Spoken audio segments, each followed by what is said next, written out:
Hello everybody.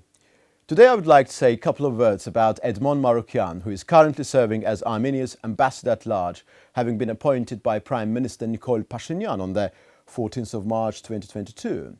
Initially, allow me to make one point absolutely clear at the outset. Although Pashinyan has repeatedly stated that Yerevan recognizes Azerbaijani sovereignty over Karabakh, if to judge by Armenia's current constitutional order, domestic legislation and official correspondence with international organizations, it is abundantly clear that as of today, this nation openly maintains territorial pretensions against Azerbaijan.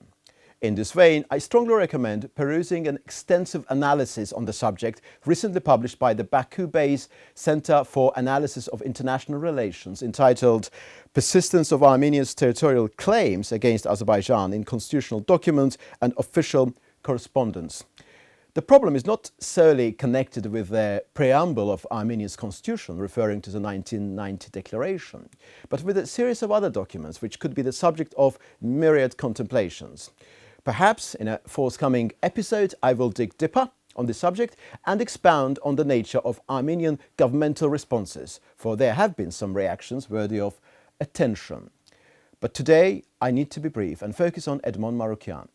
Despite the fact that the baseless territorial claims are ingrained in Armenia's legislation, one would have assumed that, given that it is Prime Minister Pashinyan's declared position that Yerevan recognizes Azerbaijani territorial integrity, including Karabakh, all members of his administration and diplomats representing Armenia abroad should subscribe to the self-same view, at any rate in public. In this sense, Edmon Marukian is a glaring example of Revanchist sentiments, often appearing as a loose cannon or massive liability. However, he's by no means an isolated case. In a post shared on the X platform on the 7th of February, he criticized President Ilham Aliyev for voting in Khankendi in the snap presidential elections, claiming that since the Azerbaijani leader was not registered in this city, he was not eligible to vote there. Marukian went on to lash out at Baku for what he described as ethnic cleansing in Karabakh, bemoaning that the international community had started to use the name Khankendi as opposed to Stepanakert at the request of the Azerbaijani side. In Marukian's view, this contradicts international law, including the obligations undertaken by Azerbaijan before the Council of Europe, according to which the names cannot be changed without the decision of the local population. However puerile the assertions made by Marukian, who is, by the way, of legal background by virtue of his education and training, may be, allow me to make a few observations for the sake of absolute clarity. First of all, President Aliyev was perfectly eligible to vote in Khankendi, for in line with Azerbaijan's electoral legislation, any citizen who is not going to be at their place of registration as a voter on election day can obtain a document about their removal from the precinct or polling station where they are registered, and on the basis of this, vote in any convenient precinct. Secondly, each sovereign state reserves the right to demand that any city, town, settlement or other unit within its internationally recognized sovereign borders should internationally be referred to by the name it considers appropriate. In 1991, the Azerbaijani authorities restored Khankendi's original historical name, used prior to 1923, together with a decision which also abolished the autonomy of the then Nagorno-Karabakh region, long before Azerbaijan became a member of the Council of Europe. Plus, it's not just that any commitment by Azerbaijan by signing any charter or any other document under the aegis of the Council of Europe regarding local governments is irrelevant and inapplicable here, but no undertaking could trump its sovereign right in this context.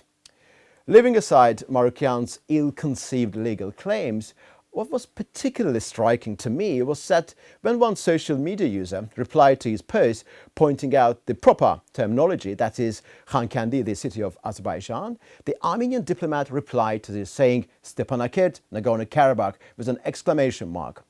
This could be interpreted as nothing but a point of view expressed by an Armenian diplomat as tantamount to open disregard for Azerbaijan's territorial integrity, entailing an unveiled territorial pretensions. Again, It is worth reiterating that Edmon Marukian is not some blogger, political activist or an ordinary member of Armenia's National Assembly, but a roving ambassador, a prime ministerial appointee and a high-ranking diplomat accredited to represent his country. Yes, it is indeed true that he is a founder and chairman of the Bright Armenia Party. He was an MP from 2012 to 2021 until his party failed to pass the electoral threshold and he lost his parliamentary seat. In the past, he was a human rights activist leading various NGOs. Plus, he's a trained lawyer. He acted as a legal advisor involved in litigation and taking cases up to the European Court of Human Rights. However, as of March 2022, he's an official person, and whatever he has publicly stated in an official capacity based upon how Yerevan's attitude towards the peace process with Azerbaijan is generally perceived. Diplomacy requires finesse, the fine articulation of intricacies, responsible, judicious statements. All of these attributes appear to be woefully lacking in Marukian. In a democracy, people may disagree within governmental circles, openly and behind closed doors, but there is a collective responsibility. So, however self-opinionated a given diplomat may be, they are advised to keep their unwanted views to themselves.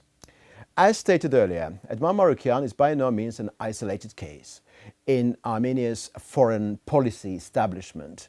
There are many other high-ranking diplomats, representatives of Armenia at various international organizations and in different countries making similar gaffes.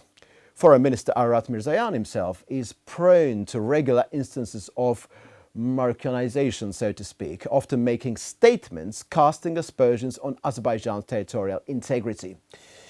Is this a problem of the lack of coordination? I very much doubt it is. However shambolic Pashinyan himself may appear to be, it may be assumed that he is more than capable of exerting sufficient influence on his ministers and diplomats. It appears that the ambiguity maintained by Yerevan regarding Azerbaijan's territorial integrity is in fact premeditated. All of these are naturally of consequence in the context of the Azerbaijani-Armenian peace process.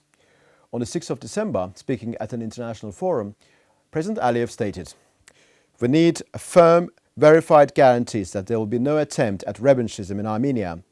We need this because we know what's happening in Armenia, and also we know that Armenia has very bad advisors in some European capitals."